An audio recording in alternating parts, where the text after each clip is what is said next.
Ratu Podang Kuning Mbak Umi Hafifah.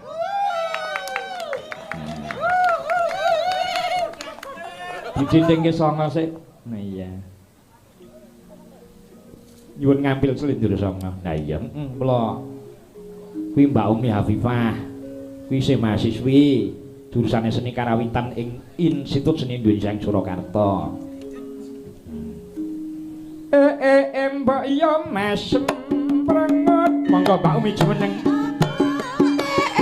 Mbak yo guyu sesarene apa panjalukmu tetep ing janji aja ewang aja tansah coba nadyan aku beranse ra ing janji tansah tak enteni yo bareng angut diluhuring kagunan watone tumaman mesti kasembah.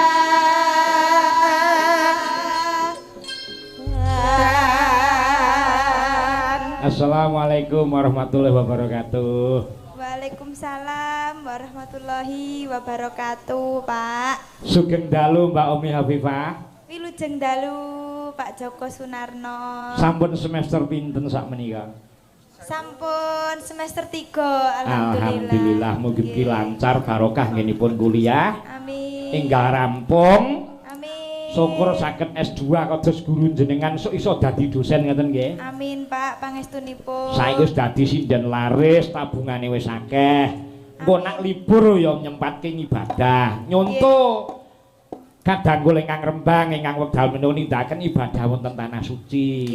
Kang Sigit Ariyanto mugi pinaringan barokah, mugi pinaringan kawilujengan sah slamet sempurna nggih pun nindakaken umroh sak kulawarga ngoten nggih Mbak Umi nggih. Nggih, Pak. Engko nak leren pas prei enek wektu prei 20 dina ten napa setengah sasi umroh. Nggih, amin. Tabungane sampeyan wis atusan yuta ki dilongi nggo ibadah. Nggih. Enten tanah suci niku nggon sing mustajabah nggo ndedonga. Upamane ya Allah mungkin kula pinaringan dadosa putri ingkang salihah. Amin. Benjang pinaringan cepak jodoh kula suami kula ingkang saleh.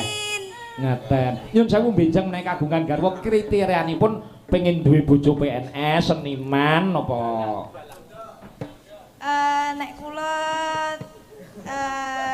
sing setunggal nek saged kiai. Oh kiai. Nggih. Terus sing nomor kalih nggih dalang. Maksudnya nggih. Maksudnya maksud kiai sing saged dalang ngoten lho. Ngoten, Pak. Oh ngaten. Nggih nggih. Menika ngeras mantos menika kula tak anyun sewu. Pidalemipun Ponoroganipun pundi Mbak Umi? Kula Pulung. Pulung. Dusunipun? Dusun Krajan. Krajan Pulung. Caket ingkang Ngerbab niku nggih dados nggih. Nggih, caket. Oh nggih nggih nggih. Ingkang Ngerbab asli Karangdening. Muga-muga kaya pidalem ya Ponorogo ya pidalem Karanggedhe. Nggih, amin. Menika Mas Taufik Hidayah sarjana seni. Nggih. Menika pelatih Mustika Laras. Oh nggih. Nggih. Nggih. Pulung Ponorogo Jawa Timur. Menika wonten nawala lumaram saking rerepen Dandang kula dening Ibu dening Puji Blora.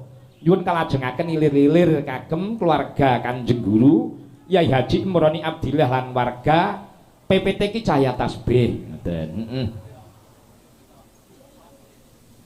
Iki tulisannya rerepen Dandang kula dening Puji Blora niku badhe pun aturaken piyambak menapa dipun selehaken kadang-kadang seniman menika mbok bilih badhe pun aturaken kula taosi wekdal monggo. Namung menawi dipun wakilaken kanca-kanca seni menika mumpung Mbak Umi Hafifah ingkang jumeneng. Monggo Mbak menika wonten Dandang kula Slendra Sanga repen Dandang kula panjenengan mawon. Kula. Nggih niki. Tikang padha ditanjake bintang tamu kok. Bintang tamu harian. Amin.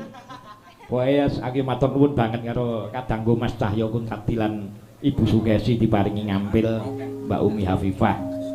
Nyatane yo kadang-kadang netizen sing mirsani bayuh akeh tenan saiki. Sugeng dalu Mas Damar Sasongko Mas Sempulin weh kadang kula ka Mas. Nardi Widodo Sinar Laras. Engko akeh banget sing anu nduk. Nah iya. Monggo Mbak Umi. Dandang kula tigang padha. Atur syukur dumateng Ilahi. Atur syukur dumateng Ilahi. Rama Kyai nampi para putra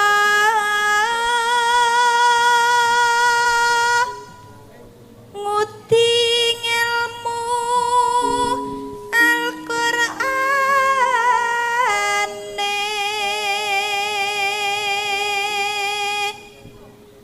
marang guru mituhu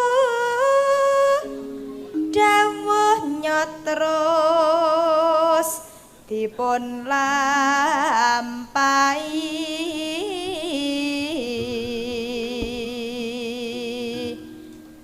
guru mursid pun nyata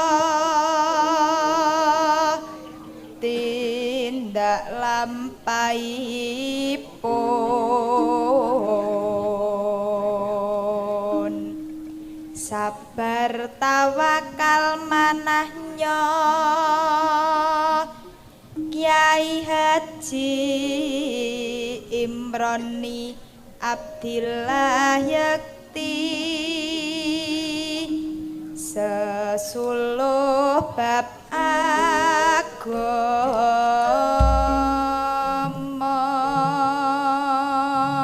Padha ingkang kaping kalih monggo Mbak Umi. Garwanipun Nyai Sri Harmini tansah tuhu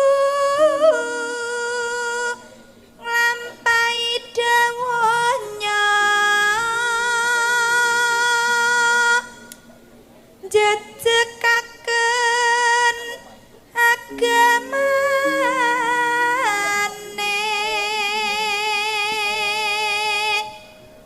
ngreksa santri saestu ikhlas lahir terusing batin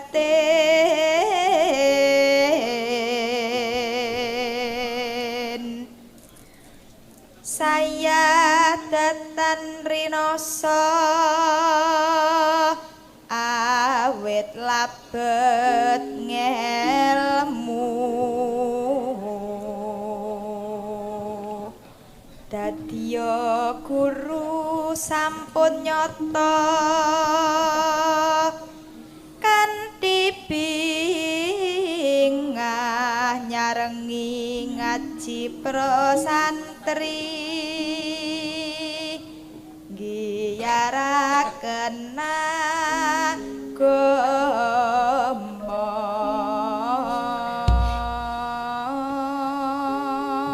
Padha ingkang pungkasan telung padha kok Nduk. Ngeten.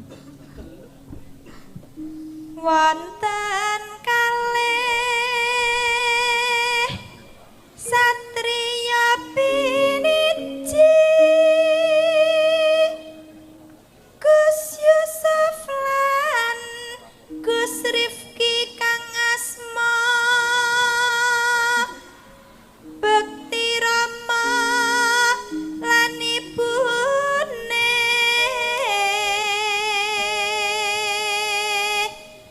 tan kendhet lurung ilmu kangge sangu ngopeni santri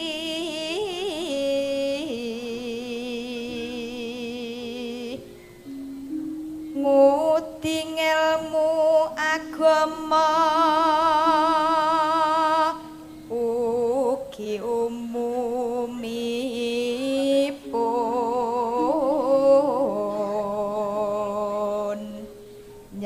duyung nata prajanma dados palu pitumraping kita sami tetepo bagya mulya. Tepuk tangan kagem Mbak Umi Hafifah. Kalajengaken menika budhudanipun menapa Mbak Umi kala wau? Niki nyuwun gending setunggal alamate anak soleh. Nggih. Nomor kalih tukung-tukung. Tukung-tukung. Nomor 3 aja lamis. Nomor sekawan iki sapu tanganmu. Oh nggih. Nggih. Panjenengan viral kawitan tembang Podang Kuning nggih. Nggih, Pak. Mbok bilih menika tembang panjenengan ingkang nuangsa religi mungkin insyaallah viralipun ngungkuli Podang Kuning. Nggih, amin. Ning yo kuwi nek disambat mesti kolaras yo. Kacek. Kacek selawe. Boten. Kula percaya jiwa kesenimanan jenengane aku yakin pisan kok iso milah-milahake. Tenan. Ya. Alamate anak soleh. Iya. Alamate anak soleh iku papat badane mukmin anut ing syariat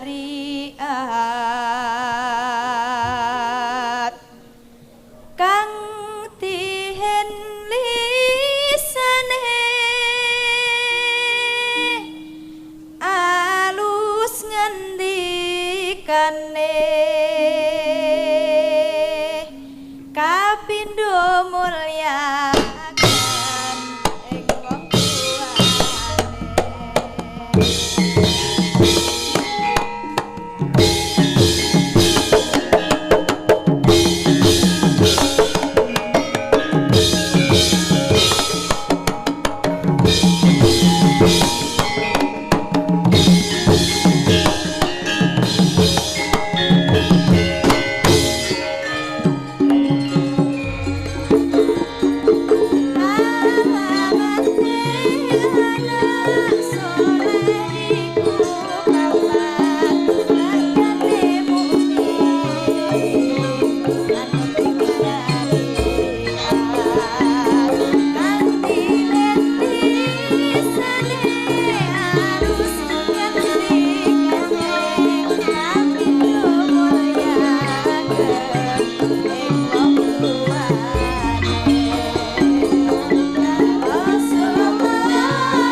Alhamdulillah. Terima kasih Mbak Umi Hafifah.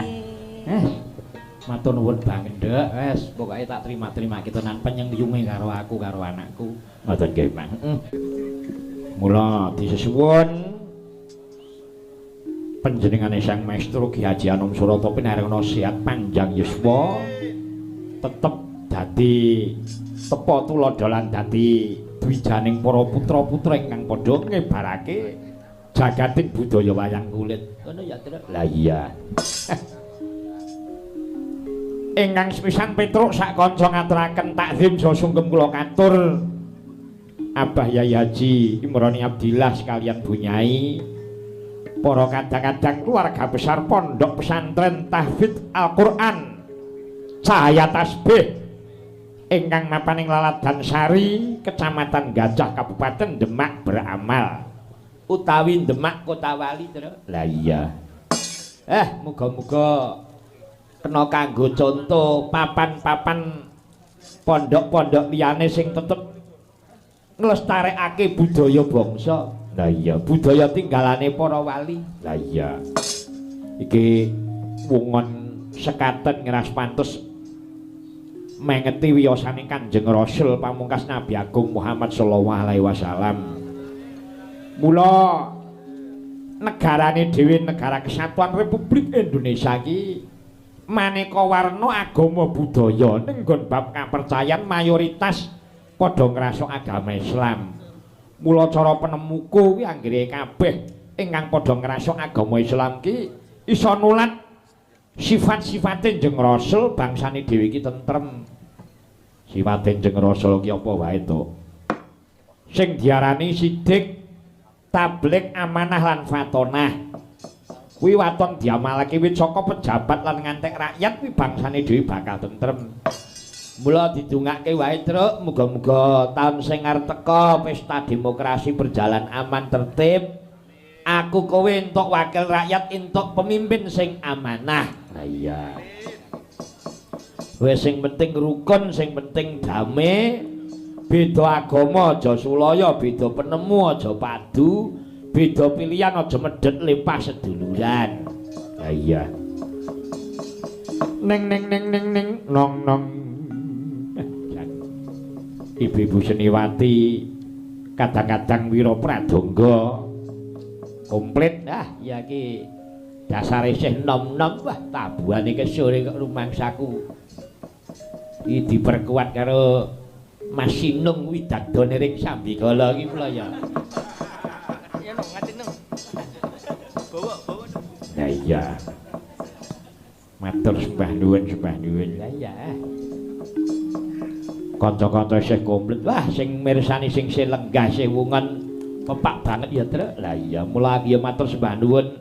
Abah ki nak ndhawuhi awake dhewe sowan iki wis pokoke wayangan sing klasik iki. Ngono ya, Tru. Mula muga-muga engko nular nyang ndi wayangan model sing ngene iki. Lah iya. Wah, ning nganti Sulaiman karo Tarmi yo gelo wong ora iso. Iya. Mergo apa awake dhewe iki wajib berterima kasih karo para leluhur utamane para wali sing wis ngripta srana budaya sing kaya ngene ndae kaya ngene becike iki mul ora aneh ing saben tanggal 7 November kuwi wis ditetapkan sebagai hari wayang nasional. Mergo mengenang rikala UNESCO kuwi maringi penghargaan wayang kulit wayang Indonesia sebagai karya agung budaya dunia. Mergo Dirjen UNESCO wis menegaskan wayang adalah seni budaya yang luar biasa karena mampu mendidik dan menyampaikan nilai-nilai keindahan serta pesan moral pada masyarakat. Mula nadyanto wayang kuwi arep digarap model piye wae ya monggo. Ning bakune tontonan sing penuh pesan-pesan moral ki aja nganti ditinggalake. Ngono ya, Tru. Lah iya. Ning nong. Ki wis diarep-arep karo Pak Damar Sasongko iki. Apa, Tru? Iki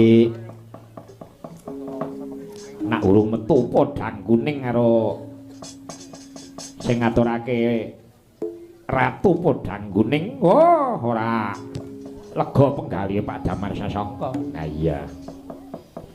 Ya, Mbak Umi Hafifah dijumenengake ya. Pujiku muga langgena. Pujiku tansah lestarian dan bisa maju kabudayan nyatane alitiku dadi zaman serawungan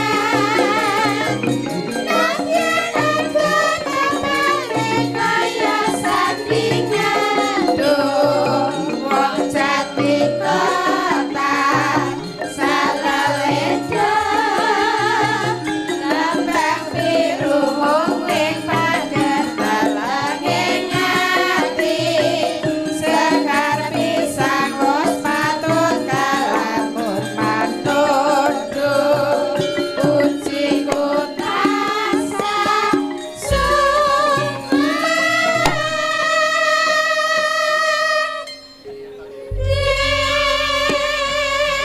Sugeng enjang Mbak Umi Hafifah. Wilujeng enjang Pak Joksun. Terima kasih, terima kasih. Wong Tarmi iki nyindeni aku 20 tahun wirung tahun nyeluk ngono kok. Mbak ya sing marai semangat dalang ngono ki lho Tar kaya Mbak Umi kuwi lho. Dadi terus pundi Mbak Umi pesan-kesan panjenengan dalu menika sowan wonten ing pondok pesantren Tahfiz Al-Qur'an Cahaya Tasbih kang mampun wonten ing Demak mriki. Nek kula nggih remen sanget amargi Halo Abah Rawuh, terima kasih Mbak. Dan terus pundi Mbak Umi? amargi kula akhir-akhir niki remen selawatan Pak. Alhamdulillah. Berkah ing selawat muga dayani Nuswantara tentrem ayem ngoten nggih Mbak Umi nggih. Nggih. Kula nggih pengin sanget kok. Muga-muga ki salah siji anakku sok seneng ngaji, seneng mondok. Kula ku cita-cita. Nggih. Ya atus sing dalang wau jane nggih. Kula nggih pun seneng mboten ketang nak ora ajeg niku. Arep anakku ora tak tutup-tutupi. Kuwi salat 5 wektu ngono kadang subuhe keliwat. Lah ngris bar dalang ngono ki gugayang lera jamak. Nak karepku ki arep bubuk ki ya ngenteni azan subuh sik ngono lho. Nggih. Nek ten kampus niku salat mboten niku. Nek ten kampus anu Pak nyisaan terus. Nyisaan. Nggih. Lah subuhe. Dados salat napa ngoten niku nggih. Nyisaan sik ngoten niku. Mesti anune bisa ngertose. Lah mila kula titip nggih niku rencang sampeyan anak kula Mas Anggoro niku nenten kampus ya golek ilmu ya penting ning ibadah ampun lali. Nggih, Pak. Dadi antarane golek ilmu kalih ibadah niku padha pentinge. Saiki puluh-puluh pinter ilmu sekolah umum, pinter dalang, pinter nabuh ning ora tekun ibadah niku nggih kurang barokah. Nggih. Mila sae niku ya golek ilmu ya ngibadah. Nggih. Kaya panjenengane Mbak calon hajah Umi Hafifah. Amin. Menika kathah pundhutan ingkang ngersakaken lagon anggitanipun kadang dalang saking Ngawi Jawi Timur. Podangkuning. Menika katur penggemar setia panjenengan menika Pak Damar Sasongko. Sak bawanipun Mbak Umi. Nggih, Pak. Nadyan wujud temong peksi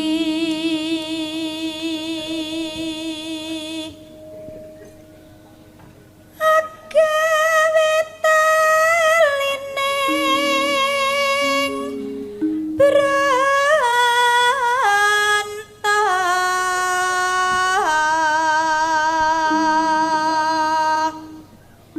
halus manis nengse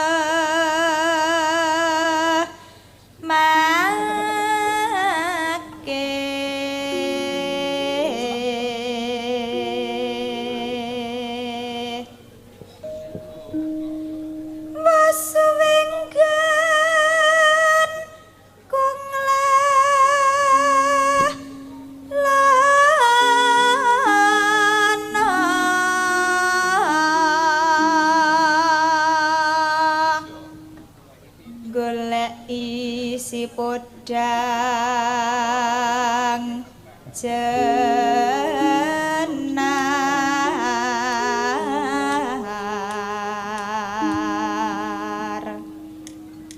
iba bunga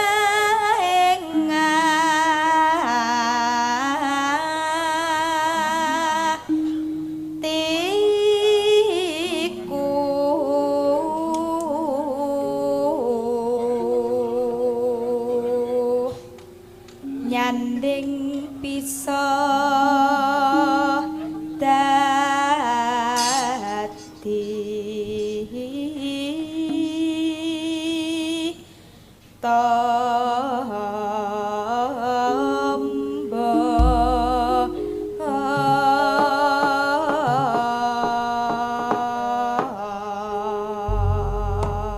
mangga buka celok kendangane engko aku nyuwun tulung dingitamke Mas Andika Damar. Gonggo minatur. Lah iya. Iki ya terima kasih iki kadang-kadang saka Sanggar Haryanto. Sugeng kula katur Pak Haji Haryanto. Ya trek ya ora ketung ping 8 aku wis tau didhawuhi dalang lho ya tak terima-terimake. Nah iya. Monggo Mbak Umi. esok awane ngomong wis ora rasa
Muga ora kapok le mbantu karo Mustika Laras. Ngene ya, Truk. Lah iya.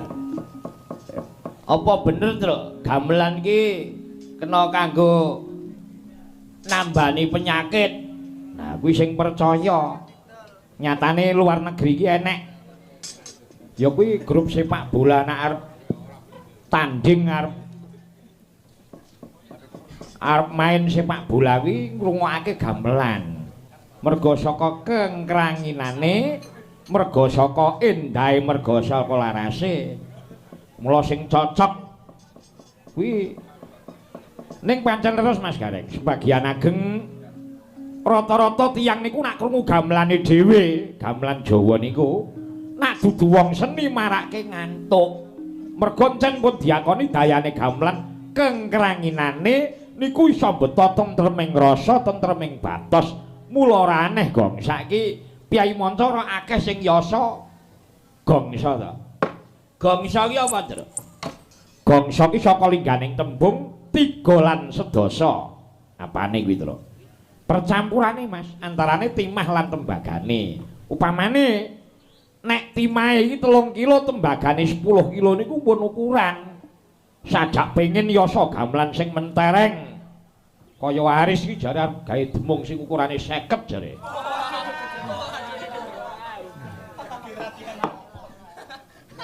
Engko ge gedhek cengele penitine sedenge Jonet kae. Kowe yo karo anake ngono. Gundan lah ya. Enggak iki yo sing ukuran. Nak timah 3 kilo tembagane 10 kilo iki ukurane wis pas. Sajak pengen gawe sing luwih mentereng upamane 10 kok dimungso 4 ku nak dadi nak digenteng ya pedhot. Mergane getas ning kok sok baline nak dibeseru tembagane digawe 11 ngono lho. Engko ya welu nak cara ngawi cara magetan kono ki diarani ulet. Maneni karo sing nuthuk. Iya. Ora gamelan ora wong omah ki anggere maneni karo sing nuthuk ki wah jan. Lah anak sing direntengi sing ditabuh Pak Agus sinar laser kuwi apa, Tru? Kuwi jenenge gender. Lah maknane gender. Gender iki saka tembung sing tinggen imane ben aja glender. Mula sing ditabuh jumlahe 14. Kok 14? Angkane 1 karo 5. Tegese jroning urip ki aja lali ibadah 5 wektu. Mila nyun sewu jenengan pirsani, Mas. Racake ora Demak, ora Boyolali, ora Jawa Timur, ora Jawa Kulon. Piyai kok seneng nabuh gender. Kuwi nyang 5 wektu mesti tertib. Amin. Lah sing ditutuki wahyu gawe jedor. Lah nek sing dikebuki Mas Damar karo Mas Sinung kuwi jenenge kendang. Lah tegese kendang. Kendang kuwi minangka teken nafsune ben aja blandang. Mula kendho kencenge irama kuwi rak nang nggon kendang kuwi. Mula racake tukang kendang iki nak kon royal ya ora gelem, kon selingkuh ya ora gelem, kon beling kon bejuk ya ora gelem. Mergo apa? Minangka teken nafsune aja ngantek blandang. Oh ngono to. Iya. Pokoke semboyane iki Mas Damar iki nek ora karo sing wis sah mungging agama karo negara iki trima ora. Lah sing digandeni sing digepuki karo Pak Didi karo Kolil kuwi jenenge apa, Tru? Kuwi jenenge demung. Tegese demunungna yen urip ki ana sing nguripi obah, ana sing ngobahke, mula aja pisan-pisan nyaroni kancane. Oh. Wong kok kulino nyaroni kancane engko dadine peking. Ditabuh kondo kae. Iya, nampeke tembe wingking. Mau ana pundutan ilir-ilir. Nah iya, digarap pelok buka bonang. Nah iya. Mau sing ngersake piyayi blora. Lah iya. Lah iya. Ki dasar sing bonang kuwi ya alhamdulillah ya ibadahe tekun, Truk. Tak kira ora mungkin. Ya Mas Eko Adrian. Heeh. Kuwi nenek kampus kondange Eko Patmosari. Wong Eko Adrian kok Eko Patmosari. Nah iya, ayo diaturke. Ilir-ilir garap gamelan ning larase pelok. Mangga ya.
Oh Surahayu, Surak kang rahayu. Ngono ya, Tru. Lah iya.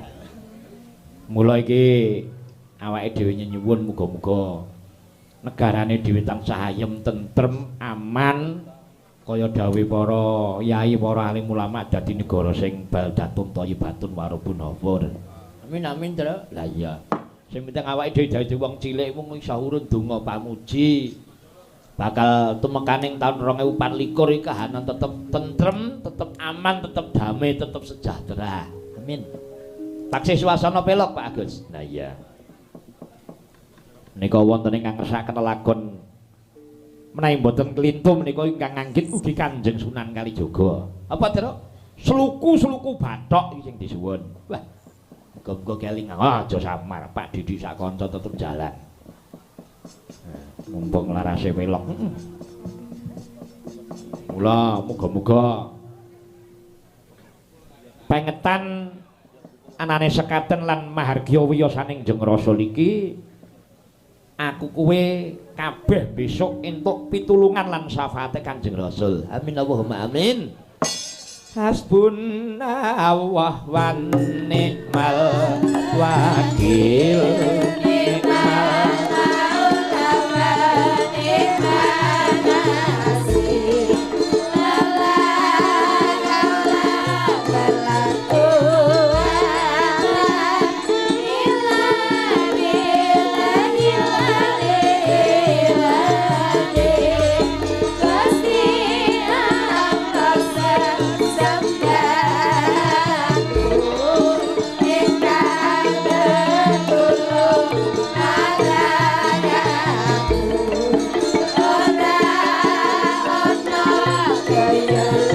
Umi Hafifah.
kabeh ya sing ditimbali sing nimbali ngono.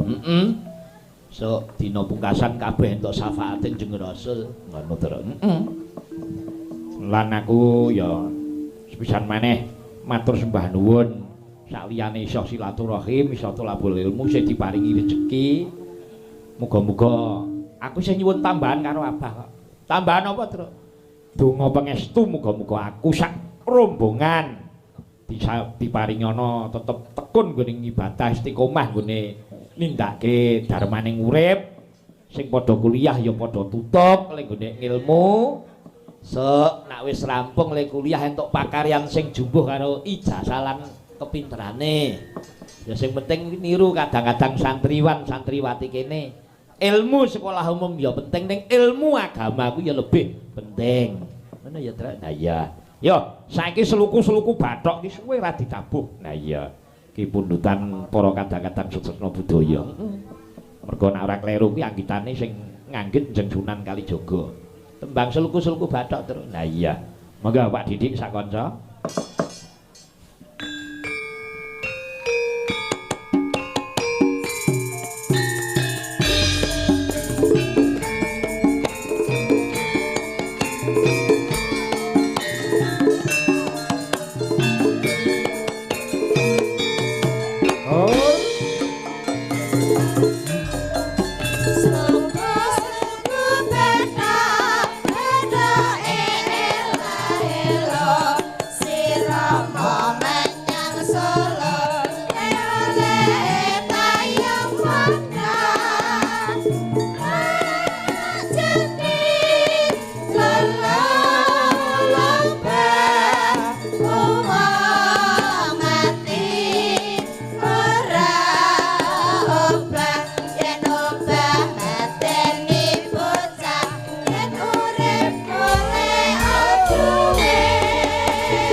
Seloko bathok terus. Nah iya, kuwi ana maknane.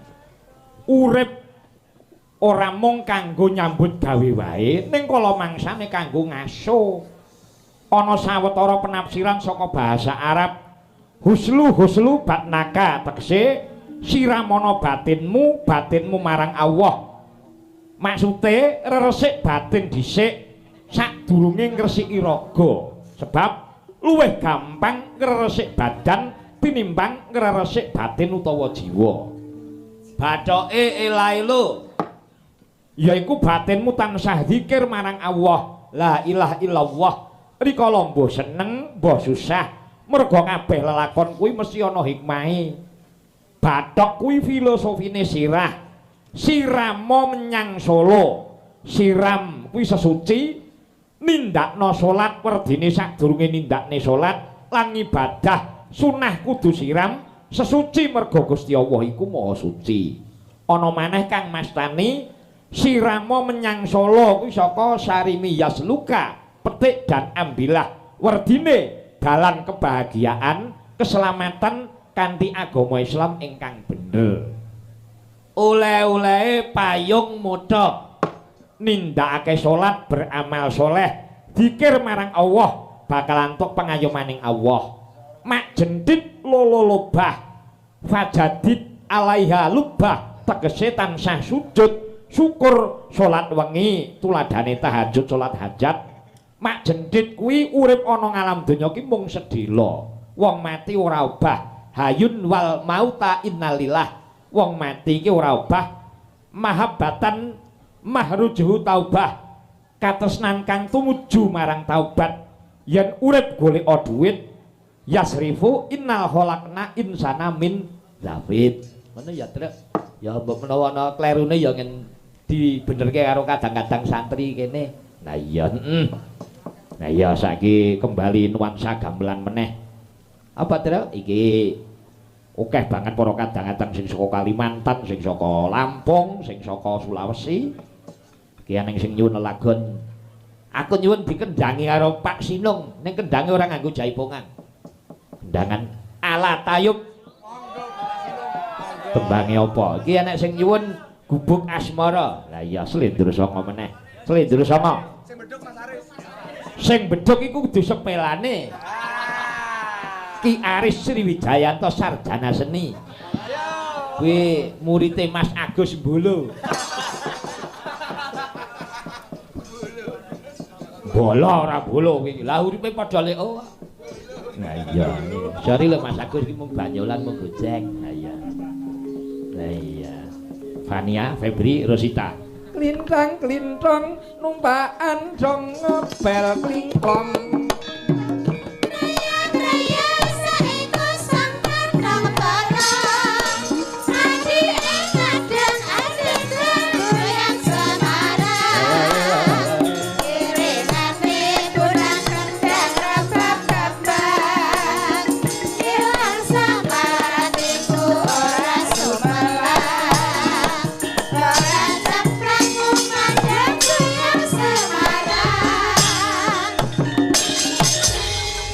Selamat pagi. Ya, selamat pagi Pak Petro.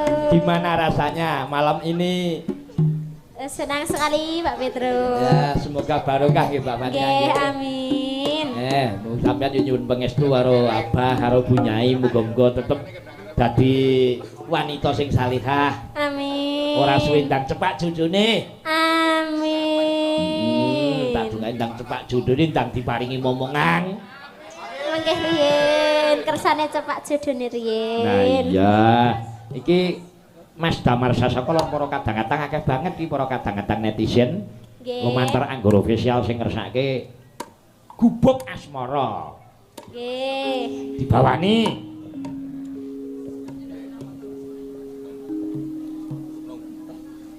Nyingkar nyingkur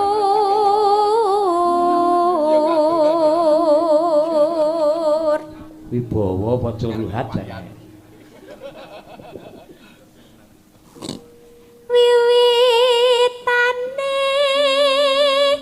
nyingkar nyingkur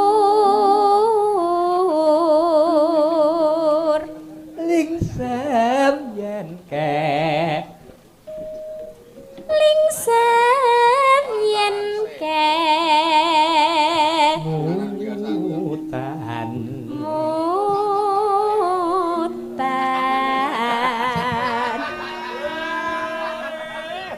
ora apa-apa lalampahan lelampahan kang kapuri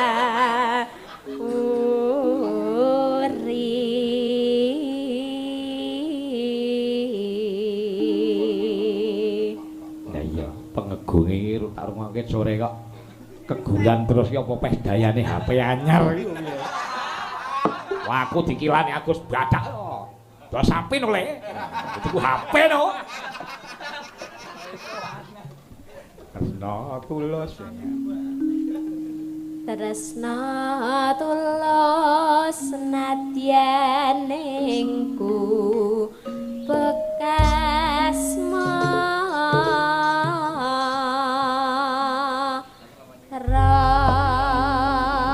Garape Sinung ki nganggo buka bonang kok roro lumonem roji momong tek tek tek nenonen nononin anung kendangane romo antar nong nong nong nong ning nong ning nong nong ning nong nong nong ning delang ning nong ngono tuh lebeduk ya karo lenggut kae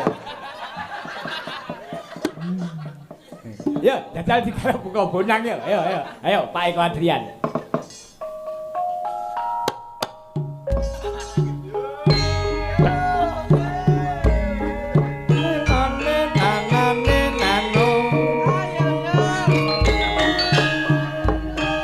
Payung nong.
Balik.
Tapi yang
terus untuk Pak Sinong karo Pak Aris. Oleh guru bedhok kaya ngono kuwi suwe lho mangsamu. Diwangi ninggal aku 3 tahun iki nggo entuk ilmu kaya ngono kuwi.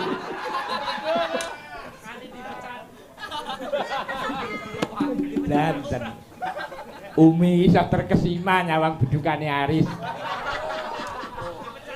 Nah iya. Ya njen kan. Ayo lakone ditutuke. Ngoten nggih, Mak. Ayo. Gen ditutuke budalan jaranan perang gagal Mas Anggara Disadono. Nggo kula dherekke, Mak. Kantane kang Sekar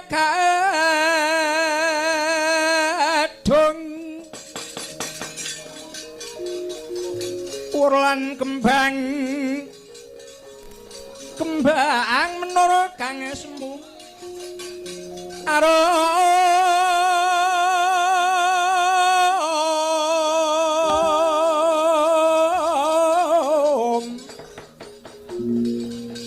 winoran oyotan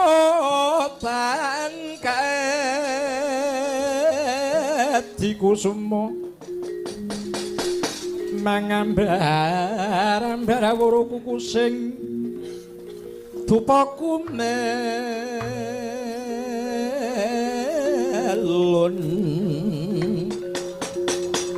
kelun katineko amimbo bathara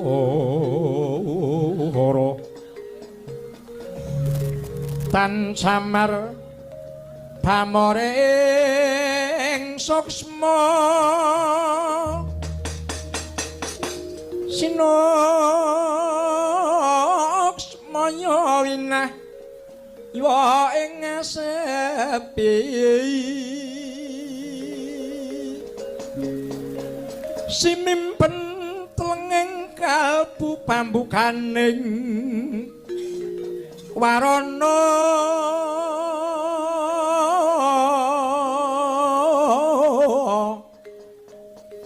tarlen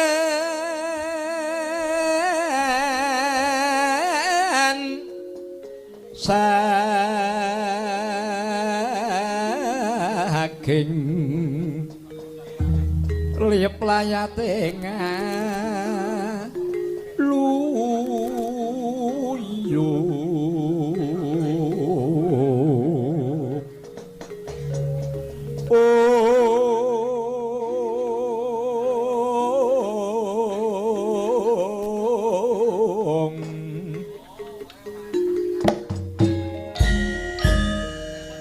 enggal ingkang cinarita glising kang mumbal kawi kawusara kawan jawining rangkah karangkat dempel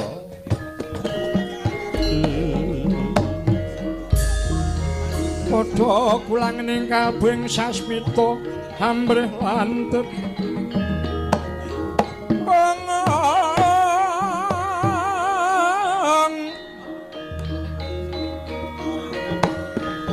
aja pijer mangan indra kaprawiran